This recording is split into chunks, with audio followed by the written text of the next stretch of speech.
Cerita wanita protes dapat jajanan 500 perak dari posyandu buat cegah stunting, keluhkan soal gizi. Keluhan seorang wanita yang protes jajanan 500 perak untuk cegah stunting viral di media sosial. Jajanan yang diberikan posyandu berupa kerupuk atau snack yang biasa dijumpai di warung yang dibanderol Rp500. Diduga jajanan receh tersebut ia dapat dari posyandu di Aceh untuk cegah stunting. Diketahui perempuan tersebut mengaku bernama Yulia dan berasal dari Desa Matang Panjang, Kecamatan Payabakong, Kabupaten Aceh Utara, Aceh. Ia menyuarakan ketidakpuasannya terhadap jenis makanan yang diberikan kepada anak-anak untuk mencegah stunting. Dalam pandangannya, makanan tersebut hanya berupa jajanan seperti yang biasa dikonsumsi oleh anak-anak usia 5 tahun. Dalam video tersebut, Yulia memperlihatkan beberapa jajanan yang diberikan kepada anak-anak. Lalu, ia dengan tegas menyuarakan kekesalannya terhadap kondisi distribusi makanan tersebut kepada anak-anak. Ia mengaku geram atas cara pembagian makanan yang menurut pandangannya tidak sesuai dengan upaya pencegahan stunting.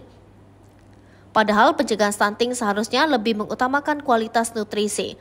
Jajanan yang dibagikan tersebut selain sama seperti jajanan yang dijual di kios, juga ibu-ibu masih sanggup menyediakan untuk anak-anaknya.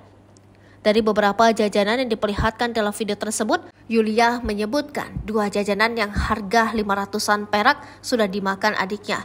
Karena makanan yang diberikan untuk mencegah stunting sama seperti jajanan yang biasa dimakan anak-anak. Pemberian makanan tersebut menurut Yulia juga tidak mensupport tujuan dari posyandu.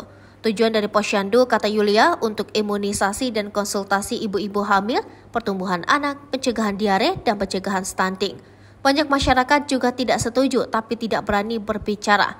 Oleh karena itu, Yulia memposting makanan tersebut di media sosial, yakni supaya diketahui Camat Payabakong dan PJ Bupati Aceh Utara sehingga mau menyelesaikan persoalan tersebut. Sebagian besar komentar dari warganet memberikan penjelasan terkait jenis makanan yang diberikan, sementara yang lainnya justru memberikan dukungan kepada Yulia untuk memviralkan isu ini.